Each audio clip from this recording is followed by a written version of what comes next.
wasallam. Dzakirullah fil ghafilin kasyajarul hudra fi wastil hasim.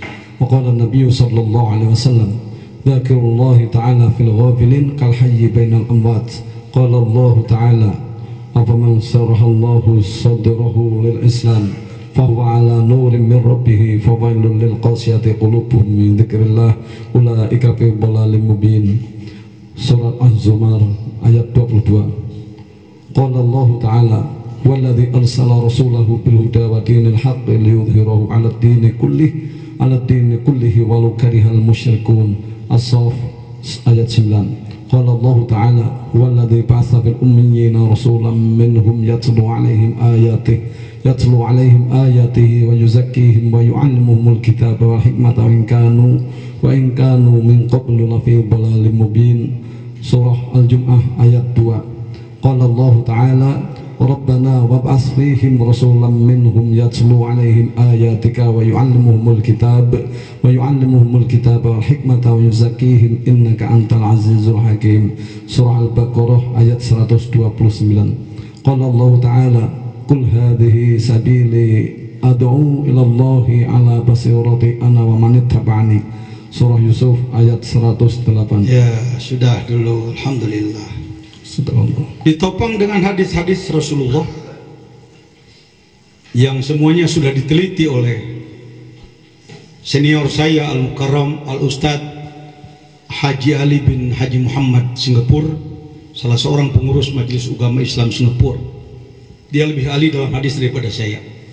Karena itu semua hadis yang ada dalam Miftahus Sudur sudah beliau teliti, beliau buka dalam kitab-kitab hadis dan beliau sebut sanad-sanadnya setiap hadis. Jangan terlalu cepat mengatakan bahwa orang tasawuf gudangnya hadis dhaif. Baik hadirin,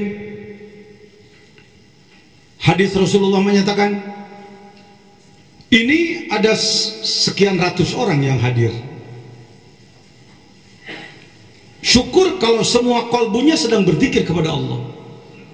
Tapi tidak mustahil ada 1, 2, 10, 20, 30, 40 mungkin yang tidak sedang berzikir kepada Allah.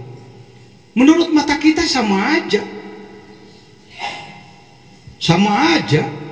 Bahkan si ini ngantuk, si ini melek. Ya, kita cuma bisa melihat itu. Kita tahu dalam sebuah hadis Rasulullah pernah mengalami melihat iblis sedang berjalan di luar masjid. Kalau pakai bahasa kita nih, maaf ya, bahasa saya mungkin kurang santun ya. Mungkin Rasul bertanya, iblis libur, gak tugas? Masa Rasul begitu ya? Kira-kira supaya mudah gitu aja lah menyampaikannya. Enggak, masih tugas ya Rasulullah. Masuk tuh, ada yang lagi sholat tuh. Enggak. Kenapa enggak? Takut yang mana? Takut yang sedang tidur. Kalau ada orang berkumpul sekian puluh atau ratus atau ribu orang, syukur kalau semuanya berzikir, tetapi mungkin 1, 2 yang berzikir, banyak yang tidak, bagaikan orang hidup di tengah-tengah bangkai-bangkai. Afaman syarahallahu sadrahu lil Islam fahuwa ala nurin min rabbih. Manusia-manusia yang diberikan keleluasaan kalbu oleh Allah, berarti dia sedang berada pada cahaya dari Allah. Fawailul lil qasiyati qulubuhum. Wailun, mohon maaf. Nih, dengar-dengar udah sering dengar kalimat wail ya? Nama apa itu? Dengar-dengar? Nama neraka ya. Iya, silakan aja. Saya nggak mau memberangus pendapat orang. Syukurlah kalau ada kitabnya. Mungkin ada kitabnya. Kitab apa sih? Bingung juga sih. Insya Allah wail bukan nama neraka. Wail itu kalimatuz zajr ya, dalam bahasa Arab. Kalau kita melihat anak nakal naik sepeda main pisau, wailul lak, celaka kamu. Wailun itu kalimat menunjukkan kepada kecelakaan. Kalau nama neraka yang saya hafal sih, lihat aja di Zurratun Nasihin Yuk ingat-ingat semua. Bismillahirrahmanirrahim. 1 Jahannam, 2 Jahim, 3 Hutomah, 4 Sakor, 5 Sair, 7 Ladho, 6 Ladho, 7 Hawiyah. Kok calon nggak hafal sih? Pak Jejeng ngomong suka begitu. Saya sih lebih baik ngaku calon neraka lalu saya tobat dan nanti nggak jadi ke neraka, ketimbang sekarang merasa calon surga lalu tidak tobat dan nantinya nggak jadi ke surga ya ke neraka. Gitu yuk. Kalau pakai hikam jadi begitu berpikir. Orang sekarang merasa aku paling surga, orang lain neraka. Wah berat Pak. Orang seperti itu sombong Pak, sombong. Ilahilas. Cukup dulu. Sudah tahu artinya belum? Ya syukurlah kalau ngerti. Ya, wahai Tuhan, aku tidak layak masuk surga. Kira-kira jangan dulu dilanjutin, malaikat dulu kasih kesempatan. Mungkin kata malaikat, memang lu layaknya masuk neraka. Itu ijaz itu ijaz itu. Kalau dihitamkan jadi begitu. Kalau pakai sastra enam, kita tahu aja kalimat ini cuma segini, kira-kira ada yang nyelip nih. Ilahi, ya Allah, saya tidak layak masuk surga. Memang lu mah layaknya masuk neraka. Kalau begitu, mari denganku ke neraka. Wala aku baru keluar. Memang saya calon neraka sih, tapi nggak sanggup. Wala aku ala nari. Ya. Jadi sebenarnya kita ini calon apa? Terserah. Ini kita sering melantunkan sesuatu tidak dengan pemahaman. Makanya di Indonesia segala nazam pasti jadi duit, sebab dibikin lagu terus. Allahu Akbar. Wirid agung, wirid mulia di kitab Dalailul Khairat. Apa itu? Ila Baitil Haram. Ketemu oleh seniman, ila Baitil Haram ya duyufallah qad sa'aitum deng deng deng deng deng deng deng. Jadi lagu lagi. Salatullah salamullah. Jadi lagu lagi. Saya nggak anti ya. Kata orang Bali saya disebut kiai seniman karena saya suka bikin lagu-lagu. Tapi jangan sampai dianggap bahwa amalan-amalan agung hanya untuk itu. Sering baca sholat badar, pasti itu lah lagu wajibnya kita. Tapi hati-hati loh, sifat badarnya nular belum pada kita. Pasukan sedikit dalam keadaan lemah, ketika berperang mampu melawan pasukan yang elit. Itu badar. Panjang itu kalau bicara yang kesana lagi.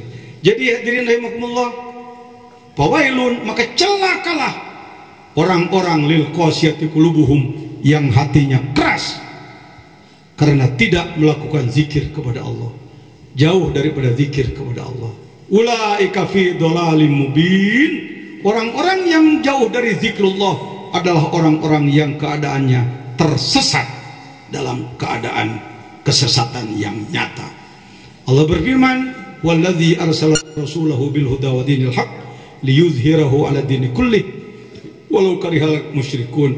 Kalau ditinjau selintas, ini ayat dzikir, mana kalimat dzikirnya? Nggak usah bingung Pak.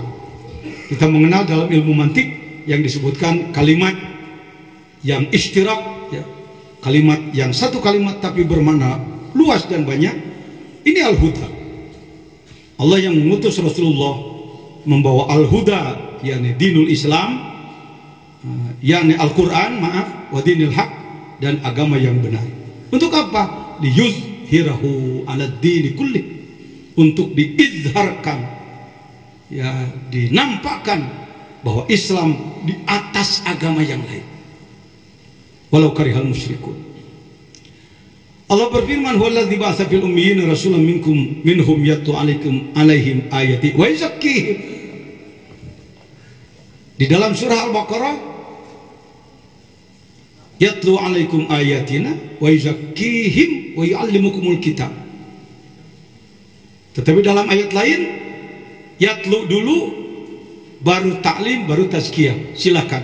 Yang jelas 3 serangkai tugas di dalam Islam adalah 3. 1, tilawah, bacakanlah ayat-ayat Allah, sampaikanlah ayat-ayat Allah. Mengerti nggak mengerti, paham nggak paham, nurut nggak nurut, sampaikan.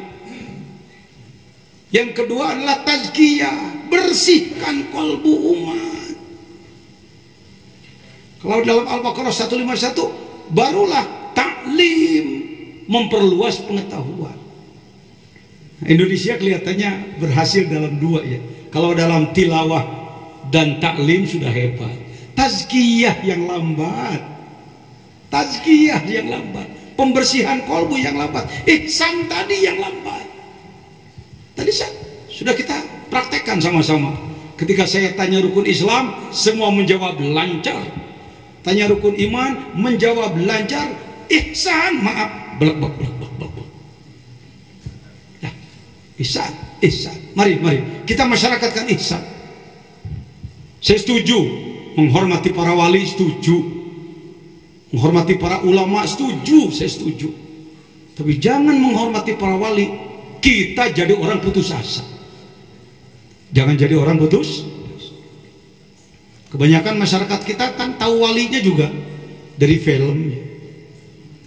Kangjeng Sunan Anu sedang berkelahi dengan Sunan Anu, terbang dari pohon petai ke pohon kelapa. Wali itu gitu aja. Tambah ceritanya Jaka Tingkir, berantem terus, nggak ada episode sholatnya. Iya kan? Coba lacak, siapa yang bikin film? Anda tahu, bosnya non muslim. Kita yang tahu sejarahnya kurang duit lagi, jadi gak bikin film. Ini maju kena mundur kena ya. Ayo cari uang dari mana, cari sekian miliar, kita buat film yang sesuai, ya minimal lah, tidak terlalu kelihatan kian santang ngilang melulu. Kian santang itu kakek kita itu. Maaf sorry ya Pak Jejen Sirik Pidik katanya. Ya dampaknya bagaimana? Bahkan kita menganggap wali itu Pak pintar ngilang. Wali itu orang zaman dulu kan ya, katanya wali itu zaman dulu gagah sakti, selalu di situ mainnya. Orang dulu gagah sakti, orang dulu gagah sakti, orang dulu gagah sakti. Saya akan tanya, orang dulu itu apa? Dulu itu waktu yang sudah lama disebut sekarang, itu dulu. Sekarang waktu sekarang disebut nanti jadi apa? Jadi dulu. Sekarang kalau disebutnya nanti, 100 tahun yang akan datang nanti cucu buyut saya akan ngomong dulu zaman Eyang Jejen. Aku jadi orang dulu nanti. Ya, karomahnya diantaranya kalau merokok bisa habis 3 batang.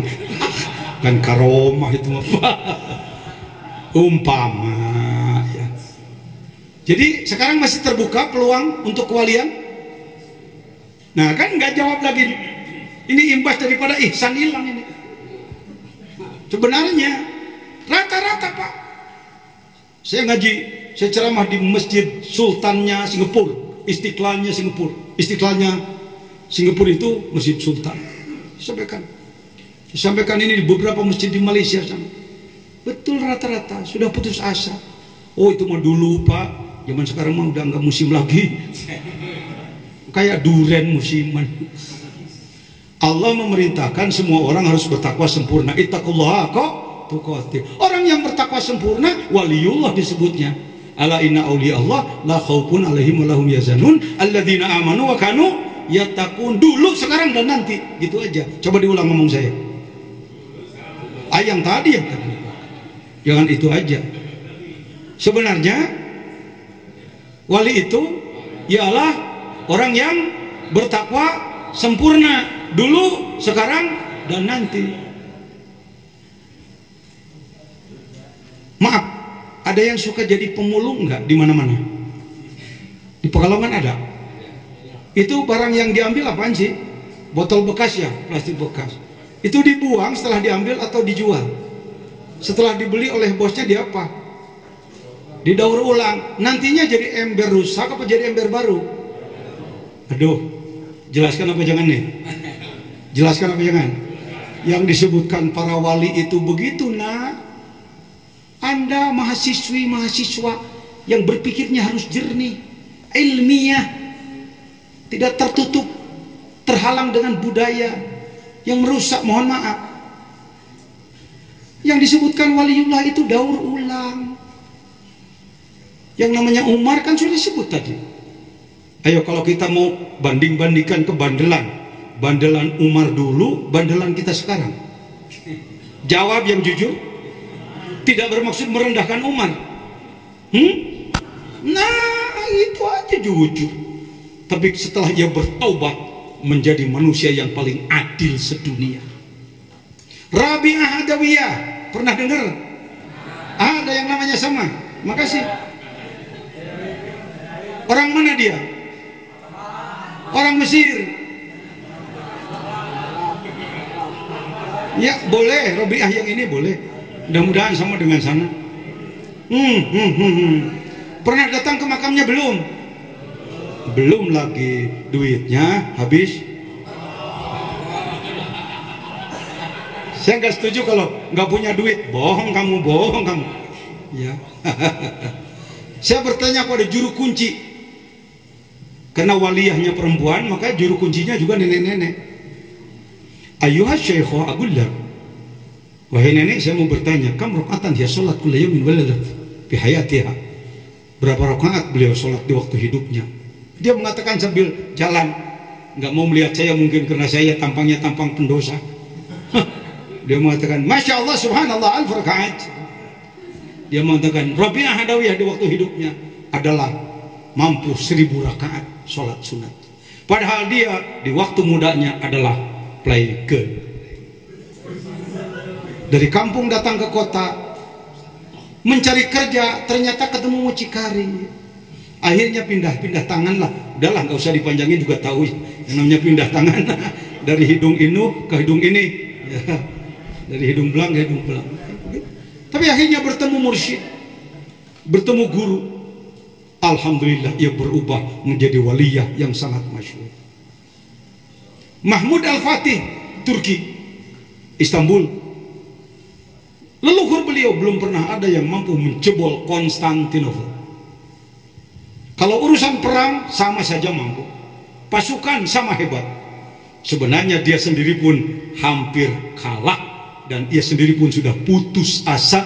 Bahkan biji tasbih dari gurunya pun sudah di robek-robek, dia buang-buang, saking putus asa melawan Kaisar Konstantin. Luar biasa dengan bimbingan tasawuf, tarikah. Jadi kalau bicara tarekat jangan cuma oh itu zikir di pojok sendiri putus asa.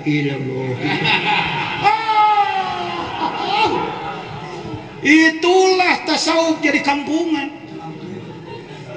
Tasawuf jadi ditinggalkan ilmuwan. Tasawuf nggak ada di kampus. Tasawuf nggak ada di kiai pesantren. Karena dianggapnya tasawuf adalah kelompok putus asa, kelompok sakit hati.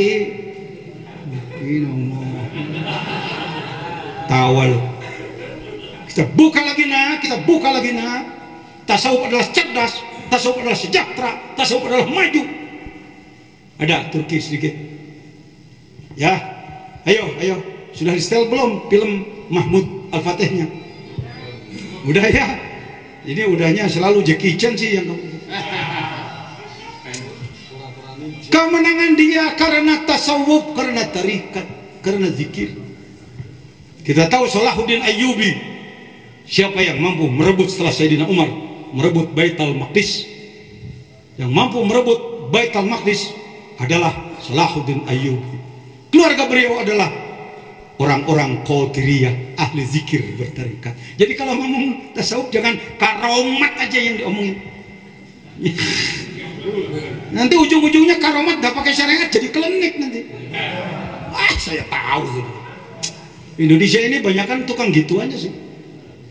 Ini di Turki sana. Ya. Ini si Uwad. Pemain dong. Jadi tiap ngomong saya punya data. Saya nggak mau ngomong tanpa data. Lihat Turki, bagaimana Turki sekarang, Masya Allah. Hadiah Turki. Nah, sudahlah. Allahu Akbar. Sudah hadir. Aku dari sini mau jarah, mau cari ilmu yang dalam ke sana. Begitu melihat orang, wah, muka Arab, kulit Arab, pakaian-pakaian Eropa, masya Allah. Ini adalah logam yang di dalamnya ada tulang belulang tangan Nabi Yahya, tangan Nabi Yahya di dalam. Terus barangkali ada yang lain sama. Terus ini telapak Rasulullah, terus ini serban Rasulullah, terus ini Hajar Aswad dulu tempatnya, terus ini pedang-pedang yang terkenal. Nabi Dawud pedangnya, Khalid bin Walid dan lain sebagainya. Udahlah, nanti kesana aja sendiri ya. Ini tongkatnya Nabi Musa. Tongkatnya Nabi Musa. Kira-kira mau nggak kalau saya kasih tongkatnya Nabi Musa? Kita tahunya bahwa mujizat Nabi Musa adalah tongkatnya. Duluan mujizat, duluan tongkat. Nah, kita terpengaruh lagi oleh ilmu kejaweng bahwa untuk mendapat sesuatu dari Allah tapak. Tasawuf dianggapnya gituan. Maka datanglah nanti suara tak ketinggalan, suara gema angkasa, wahai jin. Setelah kamu 40 hari di dalam goa, kuberikan senjata pusaka. Nabi Musa naik Tursina sudah bawa tongkat. Tongkat dari mana? Dari mertua. Untuk apa? Gembala kambing. Naik ke atas lalu munajat 40 hari, maka tongkat dilemparkan menjadi ular. Bukan tongkatnya yang mujizat, zikirnya. Kayak belum ada yang berani ngomong begini ya. Untung saya rois. Itu pentingnya SK saya. Di Malaysia di mana-mana selalu. Di sini macet orang Indonesia. Kita ini mereknya Ahli Sunnah wal Jamaah, tapi disebut bodoh oleh orang lain. Quran cuma sebatas lagunya aja. Allah. Saya nggak anti, saya kori dulu. Saya dewan juri loh. Tapi kalau Quran cuma untuk begitu aja, bagaimana kita bisa maju? Nah, tasawuf itu memahami Quran secara menyeluruh. Kalaupun enggak, ya tadrij, bertahap. Pahami Quran, pahami hadis yang benar. Ayo bergerak, ayo pembuktikan. Jadi bidang hidupnya, ekonominya urus. Secara tasawuf segalanya urus. Bukan tasawuf itu, kalau saya mau tasawuf udah nggak bisa pegang-pegang dunia, saya mau meninggal dunia aja. Ampun, tasawuf. Nggak begitu, nah. Tasawuf itu cerdas, tasawuf itu maju, tasawuf itu sejahtera. Siap tasawuf, siap jadi sufi. Iya begitu. Nggak harus pakai jubah. Misiknya satu flash, wangi, supi lewat, wih, Hajar Aswad gak.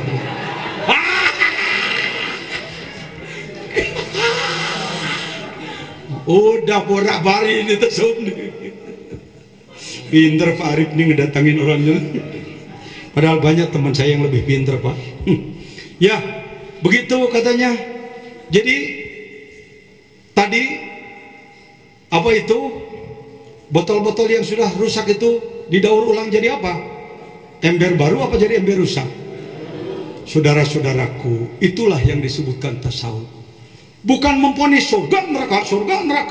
Baik buruk, bukan begitu. Bagaimana memperbaiki orang buruk menjadi baik?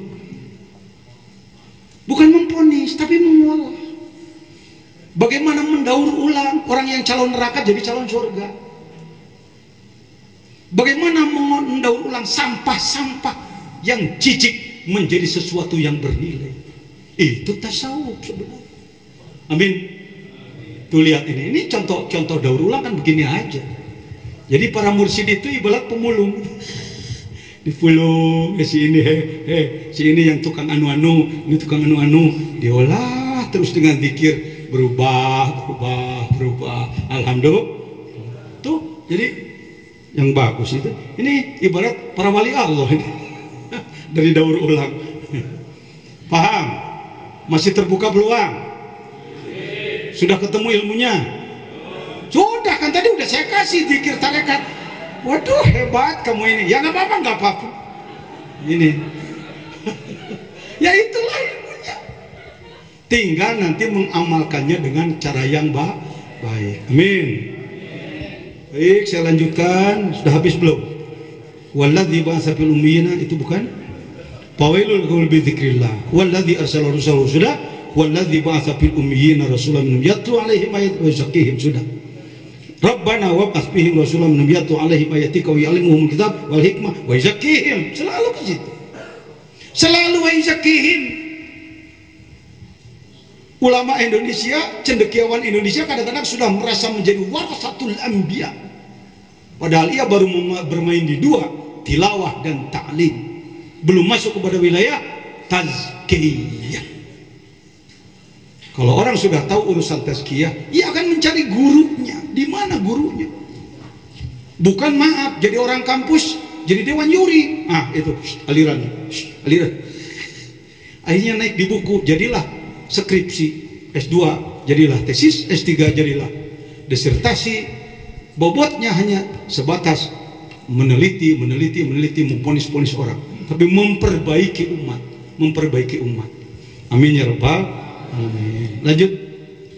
Ya ayyuhal ikhwan, intabihu wasari'u ila maghfiratin min rabbikum ma'a hadhil qawafilir ruhaniyah fa an qaribin yanqati'u at-tariqu ala yujad wa la yujadu rafiq ila dhalikal alim ila dhalikal alam wa ma kunna ji'na linaq'uda fi hadhihi dunya ad-daniyah al-kharrabah wa la li ajli al-aqli wasyurbi wa linaqna'a bil muhimmatin nafsaniyah al-khabithah.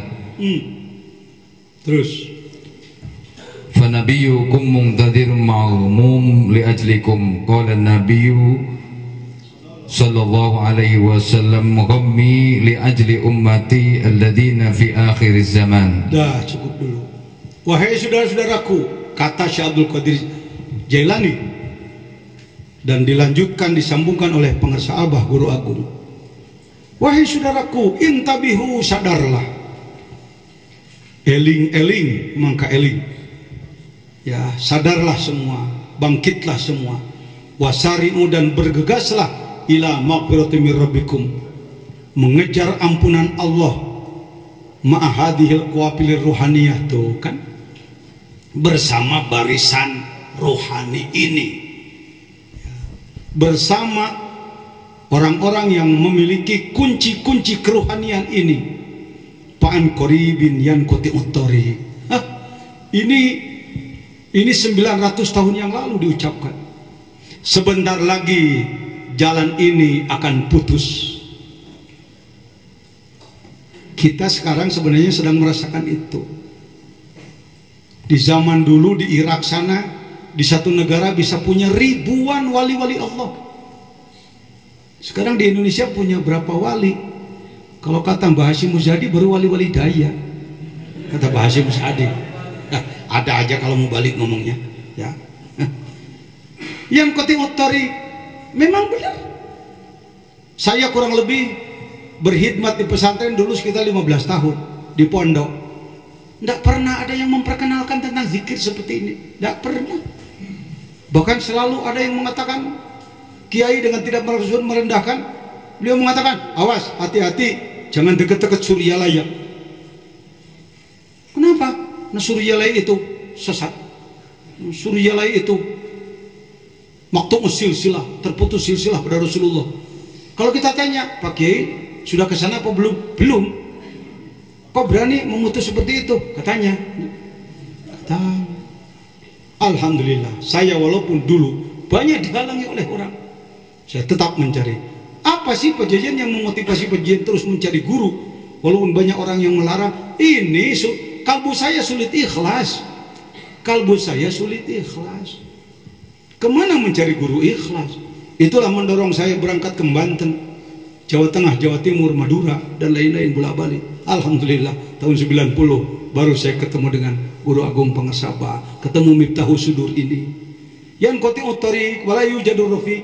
Kalau ngomong para wali dari dulu juga sudah kita ngomong, tapi sifatnya dongeng. Dulu zamannya Kangjeng Sunan Anu di daerah sini adalah anu. Dan dulu di daerah Gunung Anu ada Sunan Anu adalah anu. Sekarang jarah aja datang ke makamnya, baca kulhu 3 kali, Allahumma pulang barokah. Cuma sampai situ. Mohon maaf, masya Allah.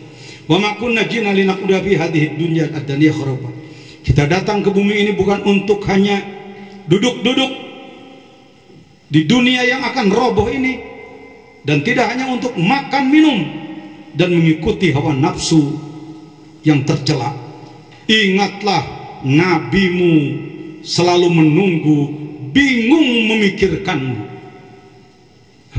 Mungkin ini gimana ini? Kan Nabi sudah meninggal, Pak Jajan. Kok masih ngangkat-ngangkat kata-kata begini sih? Iya. Disitulah pentingnya pemahaman roh. Di situ penting pemahaman. Kalau kita kosong pengetahuan ilmu tentang ruh, terjebak dengan kata-kata tadi, ruh urusan Tuhan jangan dipelajari, maka kita akan menganggap Nabi Muhammad adalah jenazah yang terbujur di Madinah sana. Mayoritas umat Islam dunia termasuk Indonesia menganggap bahwa Nabi Muhammad adalah jenazah terbujur di dalam sana, di dalam kubur di sana di Madinah. Padahal kita lihat dalam dua ayat, wala taqulu liman yuqtalu fi sabilillahi amwatum bal ahya'u walakin la tashurun. Jangan pernah kau katakan, jangan pernah kau berpikir, jangan pernah engkau punya i'tiqad bahwa orang-orang yang meninggal dalam keadaan menegakkan agama Allah kau anggap mati. Mereka adalah hidup, tetapi kamu tidak mampu merasakannya. Ayat lain mengatakan wahum yurzakun, mereka masih terus mendapatkan limpahan nikmat dari Allah. Rasulullah bingung menghadapi kamu. Nabi mengatakan gommi li ajli ummatil ladina fi akhir zaman. Aku sangat bingung kalau mengingat umatku yang ada di akhir zaman. Lanjut Ustaz.